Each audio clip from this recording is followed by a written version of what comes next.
आदाब नमस्कार। आप देख रहे हैं उज़ैर की आवाज़। मैं हूं आपके साथ में मोहम्मद उज़ैर।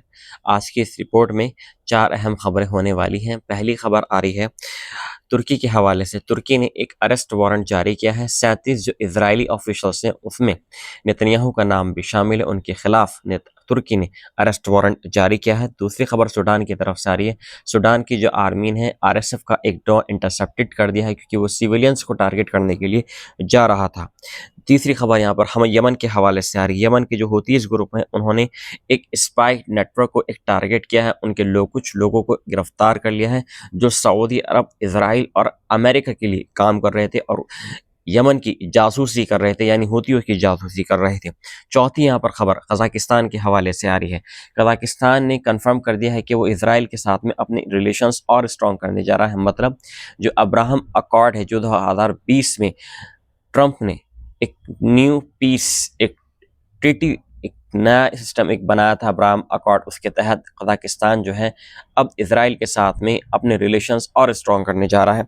ये थी आज की 4 खबर। तफसील से मैं आपको बताने जा रहा हूँ इन चारों ही खबरों को तफसील के साथ में। तो पहली खबर यहाँ पर तुर्की के हवाले से है। The warrant issued by Istanbul chief police prosecutors office target senior Israeli officials. मतलब ये जो गिरफ्तारी वारंट जारी हुआ है ये इस इस्तांबुल का जो चीफ जस्टिस ऑफिस है उसके जरिए से ये जारी हुआ है। और जो इसराइल के जो 37 टॉप ऑफिशियल्स हैं जिसमें नेतन्याहू का नाम भी शामिल है, उनके खिलाफ ये प्रोसिक्यूटर इस ऑफिस ने गिरफ्तारी वारंट जारी किया है। This courageous legal action represents A victory for the principle of justice. और इसमें एक चीज़ को यहाँ पर बताया गया है हमास ने, और जो गजा की जो फॉरेन मिनिस्ट्री है उसके हवाले से ये भी बताया गया है कि ये जीत है फ़िलिस्तीन के लोगों के लिए, उन लोगों के लिए जो इसराइल के ख़िलाफ़ एहतजाज कर रहे थे, उन लोगों के लिए जो गजा के सपोर्ट में इसराइल के ख़िलाफ़ खड़े हुए थे और लड़ रहे थे और मर गए इतनी शिद्दत के साथ में। ये उन लोगों की जीत है। It states that the move also reaffirms the university of jurisdiction in confronting war crimes and crimes against humanity. और इस चीज़ को भी कहा है कि ये जो जीत है ये इंसानियत की जीत है। ये जो कत्लेआम जिन लोगों ने किया है ये उनके खिलाफ एक बहुत बड़ा कदम है तुर्की के हवाले से, क्योंकि तुर्की ने पूरी तरीके से अपने एयर स्पेस बंद कर दिए हैं किसी भी टॉप ऑफिशियल्स के लिए। जो इसराइल के टॉप ऑफिशियल है चाहे वो नेतन्याहू क्यों ना हो। और जब से मतलब तुर्की ने अपने जो रिलेशन से थोड़े वीक करे हैं इसराइल के साथ में, तब से ही बहुत ज़्यादा दोनों के अंदर नाइतफाकियाँ बढ़ गई हैं इसराइल की और तुर्की के बीच में। The ministry said the measures taken by the Turkish judiciary reflect an advanced legal and moral stance and send a clear message that those who commit crimes against the Palestinian people will not escape accountability। यहाँ पर गजा की जो ministry है, foreign ministry, उसके हवाले से एक चीज़ को और बताया गया है कि ये जो अभी डिसीजन लिया है तुर्किश गवर्नमेंट ने, ये जो मतलब लिया है ये इस चीज़ को दिखाता है कि जो कोई भी गलत काम करेगा उसके साथ में ऐसे ही अंजाम होगा जैसे तुर्की ने इसराइल के टॉप ऑफिशियल्स के साथ में किया है। और उसने ये कहा है कि जैसे तुर्की ने एक्शन लिया ऐसे ही जो और दूसरे ममालिक है, चाहे वो इसमें अरब ममालिक हो, ये वेस्टर्न कंट्रीज हो, क्योंकि सबको पता है कि इसराइल ने गजा के लोगों के साथ में क्या किया इन 2 सालों के अंदर। और सीज फायर के बाद भी बराबर कहीं ना कहीं किसी न किसी बहाने से एयर स्ट्राइक होती रहती है, डेली अभी भी हो रही है। और इसमें जो मौतों का आंकड़ा है वो 69,000 वो क्रॉस कर चुका है। आज की अपडेट ये तो सामने आई है। आपको यहाँ पर बताते चलें, in November 2024 the International Criminal Court issued an arrest warrant for Netanyahu and former defence minister Yoav Gallant over the war crimes. November 2024 में भी नेतन्याहू और एक और मिनिस्टर हैं योआव गैलेंट के खिलाफ तुर्की ने अरेस्ट वारंट जारी किया था, जो गजा स्ट्रिप के अंदर जिन्होंने मतलब ये कत्लेआम मचाया है। Israel has killed 69,000 people mostly women and children. अभी जैसे अभी मैंने आपको बताया कि इसराइल ने कम से कम अब ये जो आंकड़ा 70,000 का क्रॉस कर चुका है। और इसमें जो घायलों की तादाद है, जो जख्मियों की तादाद है, वो 1,70,000 इसमें क्रॉस कर चुकी है। और इसमें कुछ ऐसे भी हैं जो अभी तक लापता है, कुछ मलबों में दबे हुए हैं, और कुछ का तो नामो निशान ही लोग ख़त्म हो चुका है जिनको अब डेड मान लिया गया है। दूसरी यहाँ पर खबर आ रही है सूडान की तरफ से। सूडान की जो ऑफिशियल आर्मी है उसके हवाले से एक बात की तस्दीक की गई है कि उसने जो आरएसएफ का जो ड्रोन था, जो वहाँ पर मिलिटिया जो ग्रुप है जो जो सूडान की आर्मी उसके खिलाफ वहां पर वो लड़ रहा है आरएसएफ, उसका एक ड्रोन को इंटरसेप्टेड कर दिया है सूडान की आर्मी ने। Sudanese army forces shoot down a drone operated by the paramilitary rapid support forces over the city of Al Ubaid in North कोर्दोफान। जो नॉर्थ कोर्दोफान है वहां पर अल उबैदा एक जगह है, वहां पर बहुत सारे सिविलियंस जो भाग कर आ गए अल्फशर से, वो पनाह लिए हुए हैं, उनको टारगेट करने के लिए आरएसएफ का एक ड्रोन जा रहा था, जिसको सूडान की जो आर्मी है उसको इंटरसेप्टेड कर दिया है बीच में ही। Activists shared clips on social media showing the moment the drone was shot down, accompanied by cheers from residents. बहुत सारे लोगों ने उस चीज़ की मतलब ये है कि वीडियोग्राफी की है, वीडियो बनाई जब ड्रोन ऊपर आसमान में जा रहा था टारगेट करने के लिए, तभी उसको इंटरसेप्टेड कर लिया। और ये पूरा जो मतलब ये जो दृश्य है ये मोबाइलों के अंदर कैद हो गया और लोगों को खुशी मनाते हुए देखा गया है, क्योंकि कहीं ना कहीं अब आरएसएफ के साथ में कुछ कंप्रोमाइज़ की कुछ उम्मीद बढ़ी है सूडान की आर्मी की। No information was yet available about injuries or damage from the attempt yet. लेकिन अभी तक इस चीज़ की तस्दीक नहीं हो पाई है कि इसमें कितने लोग मरे हैं और कितने इसमें घायल हुए हैं। The RSF carried out drone strikes on Friday targeting areas in Omdurman city in Khartoum state and Atbara in the river Nile state, the same source said. इसमें पहला जो अटैक करा है वो सिविलियंस को टारगेट करने के लिए किया जा रहा था। इसके अलावा दो और जगहों पर सूडान के जो आरएसएफ उसने टारगेट किया। उस जगह का नाम है और अमदरमैन सिटी जो खार्तूम स्टेट के अंदर है, और दूसरा जो है Atbara in the river Nile state. जो नील स्टेट है, जो दरियाए नील का जो हिस्सा है, जो उसके साइड का किनारा है, वहीं पर भी एक ड्रोन और अटैक करने के लिए जा रहा था, जिसको बीच में ही इंटरसेप्टेड कर दिया सूडान की आर्मी ने। On Thursday the Sudanese army said its air defenses intercepted a swarm of drones targeting Omdurman, west of Khartoum, and the north city of Atbara. ये तीन जगहों पर ड्रोन को इंटरसेप्टेड किया है सूडान की आर्मी ने, जो सिविलियंस को टारगेट करने के लिए जा रहा था। Sudanese authorities had accused RSF of carrying out repeated drone attacks on civilian targets in Khartoum and other cities. जो सूडान की आर्मी ने बराबर वो आरोप लगा रही है आरएसएफ के ऊपर कि जो वो जितना भी मतलब ये ड्रोन स्ट्राइक कर रहा है, ये मतलब वेपन्स का यूज़ कर रहा है, वो सिविलियंस के अगेंस्ट कर रहा है, जबकि उसकी जो लड़ाई है वो सिविलियंस के लिए नहीं है। उसकी जो लड़ाई है वो जो गवर्नमेंट के खिलाफ है, उसकी जो लड़ाई है जो सूडान की आर्मी उसको खिलाफ है।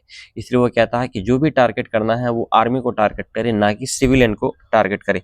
जबकि यहाँ पर कई जो स्पीचेस में, कई इंटरव्यू में जो आरएसएफ का जो टॉप कमांडर्स है उसके हवाले से इस बात की तस्दीक की गई। उसने मतलब कुछ भी इस तरह का काम नहीं किया है जिससे मतलब ये है कि सिविलियंस को टारगेट किया जाए, जिससे सिविलियंस को नुकसान हो। Since April 15, 2023, the Sudanese army and the RSF have been locked in a war that regional and international mediators have failed to end. ये जो वॉर शुरू हुआ है, जो सिविल वॉर शुरू हुआ है, ये 15 अप्रैल 2023 को शुरू हुआ था। सिर्फ एक गोली से शुरू हुआ था, किसी ने गोली वहां पर चले और इसके बाद वो चिंगारी उसमें लगी और उसने आग की तरह वहां पर काम किया। 2023 से ये जो वॉर शुरू हुआ है। अब तीसरी खबर यहाँ पर यमन के हवाले से आ रही है कि Yemen हुतीज rebel group announced on Saturday the arrest of A spy network working for the US and Israel. जो हुतीज है उन्होंने एक जो स्पाइक नेटवर्क उसको टारगेट किया है, इंटरसेप्टेड किया है, जो सऊदी के लिए काम कर रहा था, यूएस और इजराइल के लिए काम कर रहा था, इनके कोऑर्डिनेशन में। A statement by the Houthi-run Interior Ministry hailed the arrest as significant security achievement, saying the suspects gathered information and surveillanced senior Houthi officials without specifying their number. जो स्टेटमेंट जारी हुआ है हूतीस के जरिए से, Houthis के according उनके हवाले से बताया गया है कि मतलब जो सस्पेक्ट्स यहाँ पर पकड़े गए हैं, जिनको अरेस्ट किया गया है, जो हूतीस के टॉप ऑफिशियल्स हैं, जो मिलिट्री कमांडर्स हैं, उनकी वो मतलब उनको टारगेट किया जा रहा था, उनकी जो डेली एक्टिविटीज़ हैं उन पर उनको वॉच किया जा रहा था कि वो मतलब कौन सा अब तीर चलाने वाले हैं इसराइल के खिलाफ या अमेरिका के खिलाफ, मतलब कहाँ कहाँ पर उनके टारगेट साइट्स हैं जहाँ से वो मतलब ये कि टारगेट करते हैं इसराइल को। The cells also monitored Yemen's infrastructure and attempted to identify military and security structure, weapons manufacturing sites. और इसमें इस बात का भी पता लगा है इन्होंने जो हूतीज रबल हैं कि जो लोग स्पाई नेटवर्क काम कर रहा था, इन्होंने जितनी भी हूतियों की साइट्स थी, चाहे वो मैन्युफैक्चरिंग वेपन मैन्युफैक्चरिंग यूनिट हो या कोई से मतलब डिपार्टमेंट से हूतियों के, वहाँ पर सब जगह इन्होंने टारगेट किया और पूरी मतलब जो इन्फॉर्मेशन है वो बराबर इसराइल को और अमेरिका को मतलब अपने स्पाई नेटवर्क से वो सेंड कर रहे थे। It said the suspects were involved in causing civilian casualties in attacks carried out by the US and Israel in Yemen। जो भी यमन के हुतियों के ऊपर जो अटैक हुआ है, इस जो स्पाई नेटवर्क इसका बहुत इंपॉर्टेंट रोल रहा है कि जितने भी हुती उसके ऊपर टारगेट हुए हैं, अमेरिका ने किए हैं और इसराइल ने किए, सब इन्हीं के ज़रिए, क्योंकि बराबर अपनी जो खुफिया जानकारी है वो इसराइल को सौंप रहे थे और अमेरिका को सौंप रहे थे। The ministry said confession from the cell numbers will be released soon. और ये भी पता लगा है कि ये भी इस चीज़ की भी मतलब ये है कि कंफर्मेशन हो गई है कि इन जो स्पाई नेटवर्क को पकड़ा है उन्होंने तस्दीक कर लिया कि वो अमेरिका और इसराइल के लिए काम कर रहे थे और उन्होंने इस चीज़ को भी एक्सेप्ट कर लिया है, कन्फेस कर लिया है। The Houthis had previously announced the dismantling of similar spy networks, most recently in May 2024 when it claimed to have uncovered a spy network working for the US and Israel। 2024 में भी एक target और किया था इन्होंने, क्योंकि आप यहाँ पर ही देखें जितना भी यहाँ पर यमन की हुतियों के ऊपर अटैक हुआ है या ईरान के अंदर जब ये 12 दिन का जो वॉर हुआ था ईरान में और जिसमें टॉप कमांडर्स टॉप साइंटिस्ट में मारे गए थे, कुछ इसमें ऑफिशियल से, तो यहाँ पर सब ये स्पाई नेटवर्क काम कर रहा था अमेरिका और इसराइल का, और इन्हीं के ज़रिए से बहुत आसानी से इसराइल ने इनको टारगेट किया और बहुत आसानी के ज़रिए ही यमन के अंदर भी हुतियों को टारगेट किया जा रहा था अभी तक। अभी अगर ये स्पाई नेटवर्क पकड़ा गया है तो इसके बाद में कुछ रद्दोअमल कुछ हो सकता है, कुछ चेंजिंग हो सकती है, शायद आने वाले टाइम में कुछ जो हुतीज़ हैं उनकी इन्फॉर्मेशन पूरी तरीके से अमेरिका और इसराइल तक ना पहुँच सके। चौथी यहाँ पर अहम खबर, अब्राहम अकॉर्ड के जरिए कजाकिस्तान जो है इसराइल के साथ में अपने रिश्तों को और स्ट्रॉन्ग करने जा रहा है। ये एक बहुत बड़ी अपडेट आज की इस रिपोर्ट में आई है, एक मॉर्निंग डिटेल में आई है। Kazakhstan which already has diplomatic ties with Israel. Kazakhstan के पहले से जो डिप्लोमेटिक रिलेशन है वो पहले से ही हैं, इतने फॉर्मल नहीं थे, इतने अच्छे नहीं थे, लेकिन अब अब्राहम अकॉर्ड जो पीस ट्रीटी है इस पर साइन करने के बाद अब और स्ट्रॉन्ग होने जा रहे हैं। Confirmed joining the Abraham Accords on Friday, a day after US President Donald Trump made the announcement। और इस चीज़ की जो अनाउंसमेंट करी है वो डोनाल्ड ट्रंप ने करी है, क्योंकि डोनाल्ड ट्रंप ने इस अब्राहम अकॉर्ड की नींव रखी थी 2020 में। The foreign ministry said in a statement that the decision was made in the country's interest with a view to strengthening cooperation with all interested states। जो फॉरेन मिनिस्ट्री है उसके हवाले से स्टेटमेंट जारी किया गया है कि जो डिसीजन लिया गया है ये कंट्री के बिहाफ पर लिया गया है, कंट्री के जो इंटरेस्ट है उसके बिहाफ पर लिया गया है, ताकि जो कॉपरेशन स्ट्रेंथ है वो और स्ट्रेंथ हो सके इसराइल और कजाकिस्तान के बीच में। This important decision was made solely in the interest of Kazakhstan and is fully consistent with the nature of republic's balanced। और इस कजाकिस्तान ने कहा है कि जो मतलब ये उसका खुद का अपना ज़ाती मसला है, खुद का अपना ज़ाती डिसीजन है, इसमें किसी भी और मुल्क की कोई मतलब किसी ने इसमें दखल अंदाजी नहीं करी है, किसी ने फोर्स नहीं किया है, लिहाजा उसने उसकी खुद की जो मिनिस्ट्री है उसके खुद के जो स्टेट्स हैं उनके ज़रिए से वोटिंग हुई, फिर इसके बाद में इस चीज़ पर डिसीजन लिया गया कि उनको इसराइल के साथ में अपने रिलेशंस और स्ट्रॉन्ग करने चाहिए। It added that Kazakhstan will continue to firmly advocate for a justice, comprehensive, and sustainable settlement of a Middle East conflict based on international law, relevant UN resolutions, and the principles of two states for two peoples।